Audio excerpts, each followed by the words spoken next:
जंगल में सब कुछ सामान्य था, लेकिन वहां एक झाड़ी थी जिसके पीछे कुछ था। क्या? ये किसी को नहीं पता था। और जब भी कोई उस झाड़ी में झांके तो वहां से आवाज आती, मत देखो इधर। उस जंगल में एक सियार था जिसका नाम भोंपू था। वह हर बात पर डरता और शोर मचाने में सबसे आगे रहता। वहीं एक बिल्ली थी, घूंघटनी बिल्ली। यह चुपचाप हर बात पर नजर रखती थी। इसके साथ ही टमटम कछुआ रहता था, जो हर जगह धीरे धीरे पहुंचता है, मगर दिमाग बहुत तेज चलता रहता है उसका।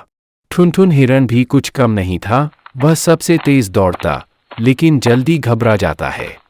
झबरीला भालू सबसे ताकतवर होता है, लेकिन हमेशा नींद में खोया रहता है। एक सुबह जंगल में भोंपू सियार दौड़ता हुआ आया। बचो, भागो, यहाँ से झाड़ी के पीछे कोई है। घूंघटनी बिल्ली फुसफुसाई। क्या हुआ? क्या देखा तुमने? क्या हुआ है तुमको?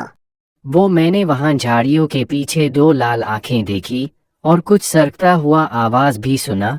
डर से मैंने अपनी पूंछ छोड़ और वहां से भागा आया। जब जंगल में सबको ये बात पता चला तो अब जंगल में डर का माहौल बन चुका था। कोई भी उस झाड़ी के पास नहीं जा रहा था। सब सोच रहे थे आखिर झाड़ी के पीछे है क्या। तभी कछुआ बोला, चलो देखते हैं कि आखिर क्या है उस झाड़ी में। सब धीरे धीरे उस झाड़ी के पास पहुंचे। वो जैसे ही झाड़ी के पास पहुंचा, फिर आई वही आवाज, मत देखो इधर।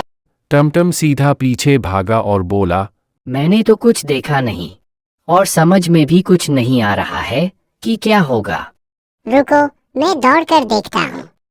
जैसे ही वो पास गया, झाड़ी हिली और फिर फटाक से कुछ गिरा, कुछ भागा और फिर सन्नाटा हो गया। अब सभी जंगल वाले परेशान थे।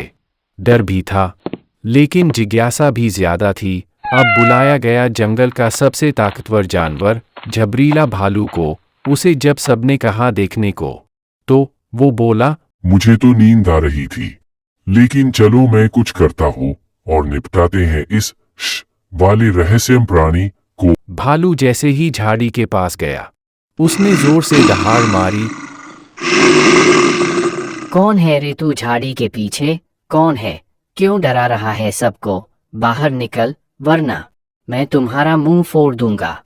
और फिर झाड़ी से निकला एक छोटा सा तोता और एक तोतली आवाज, मत देखो, मत देखो इधर।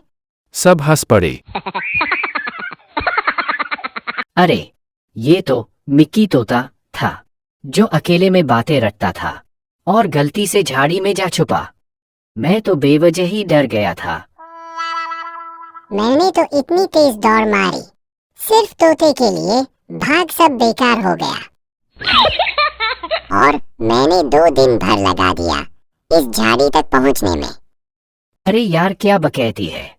अब मैं सोने जा रहा हूँ, मुझे बहुत नींद आ रही है। फिर सबने राज का खुलासा कर अपने अपने काम में लग गए और तोता बोलने का कोशिश करने लगा फिर से।